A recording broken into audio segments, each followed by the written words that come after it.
अगर गवर्नमेंट बोले हम पब्लिक वेलफेयर के लिए काम कर रहे हैं तो क्या वो आपके फंडामेंटल राइट्स को रिस्ट्रिक्ट कर सकती हैं?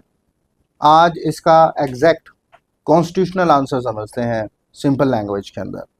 Hello everyone, this is me advocate Gurjant Singh. आज हम समझेंगे fundamental rights versus directive principles और सबसे इम्पोर्टेंट आपके डेली लाइफ में इसका क्या इम्पैक्ट है। सबसे पहले फंडामेंटल राइट्स जो कि कॉन्स्टिट्यूशन के पार्ट 3 के अंदर है, ये आपके लीगली इन्फोर्सेबल राइट्स हैं। ये स्टेट पावर पर लिमिटेशन लगाते हैं, जैसे freedom of speech, equality before law, right to life and personal liberty. अगर गवर्नमेंट इनको वॉयलेट करे, आप सीधा हाई कोर्ट जा सकते हैं अंडर आर्टिकल 226 या फिर आप सुप्रीम कोर्ट जा सकते हैं under article 32 of Indian constitution.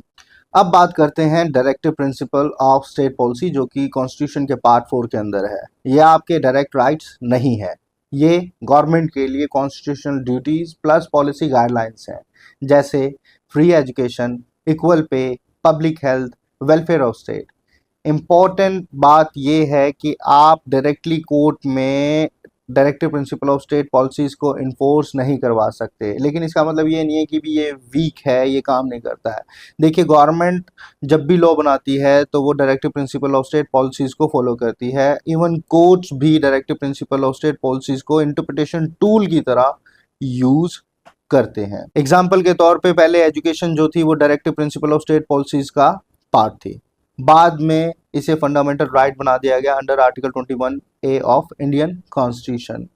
Directive principle of state policy आज डायरेक्शन है, कल आपका राइट भी बन सकती है। अब इसे रियल लाइफ से जोड़ते हैं। अगर पुलिस आपको इलीगल तरीके से अरेस्ट कर ले, डिटेन कर ले, तो आप कह सकते हैं कि भी जो मेरे फंडामेंटल राइट्स हैं वो वॉलेट हुए हैं और कोर्ट इसमें तुरंत इंटरवेन करेगा। लेकिन अगर गवर्नमेंट जॉब क्रिएट नहीं कर रही, आप कोर्ट में ये डिमांड नहीं कर सकते कि मुझे जॉब दो, क्योंकि directive principle of state policies ये बात कहता है कि भी गवर्नमेंट जॉब्स दे या जॉब क्रिएट करे। गवर्नमेंट कहाँ से जॉब क्रिएट करेगी, वो बात का इशू है। यही प्रैक्टिकल डिफरेंस है। अब सबसे इम्पोर्टेंट सवाल, अगर फंडामेंटल राइट्स और directive principle of state policy टकरा जाएं तो क्या होगा? सो देखिए, इसका एक केस था स्टेट ऑफ मद्रास वर्सेस चम्पकम दोरई रजन, और इसमें सुप्रीम कोर्ट ने कहा कि फंडामेंटल राइट्स जो हैं वो प्रिवेल करते हैं over directive principle of state policy. Directive principle of state policies के नाम पर हम लोगों के फंडामेंटल राइट्स को वॉलेट नहीं कर सकते। तो क्या हुआ, पार्लियामेंट ने अमेंडमेंट लाए गए। 25th अमेंडमेंट लेके आया, उसमें आर्टिकल 31C को इंसर्ट किया गया, और फिर 42nd अमेंडमेंट लेके आए तो उसमें डीपीएसपी जो था उसको ज़्यादा पावर देने की कोशिश की गई थी। इसमें सुप्रीम कोर्ट का जो फाइनल पोजीशन था वो ये था, case of Minerva Mills versus Union of India में कोर्ट ने कहा कि भी balance is equal to basic structure, that is directive principle of state policies को फंडामेंटल राइट से ऊपर नहीं रखा जा सकता। सो 42nd अमेंडमेंट का वो हिस्सा स्ट्रैक डाउन कर दिया गया जो directive principle of state policies को सुप्रीम बना रहा था। अब जो है आर्टिकल 31C अभी भी एग्जिस्ट करता है, बट लिमिटेड फॉर्म में। प्रोटेक्शन सिर्फ लॉ को मिलता है। आर्टिकल 39 क्लोज बी जो है वो रिसोर्स डिस्ट्रीब्यूशन के लिए है, और आर्टिकल 39C जो है वो वेल्थ कंसंट्रेशन रोकने के लिए है।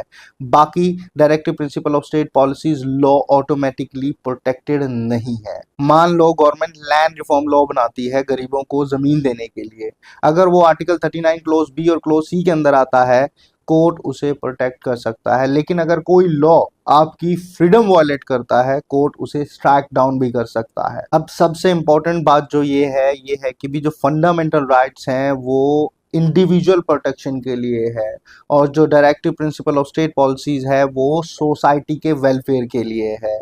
जो कोर्ट की अप्रोच होती है उसके अंदर हार्मोनियस कंस्ट्रक्शन होती है, और जो प्रैक्टिकल रियलिटी ये है कि भी जो सिटीजन जो है वो फंडामेंटल राइट्स को यूज करेगा, और जो गवर्नमेंट है वो directive principle of state policies को जस्टिफाई करेंगे, और दोनों मिलकर वेलफेयर स्टेट बनाते हैं।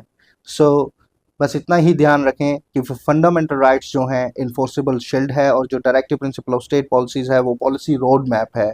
कन्फ्लिक्ट में बैलेंस अप्रोच होगा। कॉन्स्टिट्यूशन चाहता है कि कोऑर्डिनेशन हो, ना कि डोमिनेशन। अगर आपको ऐसे क्लियर और प्रैक्टिकल लीगल टॉपिक्स चाहिए तो सब्सक्राइब करें लॉ हट को, और कमेंट में बताओ आप नेक्स्ट किस टॉपिक पर वीडियो चाहते हैं।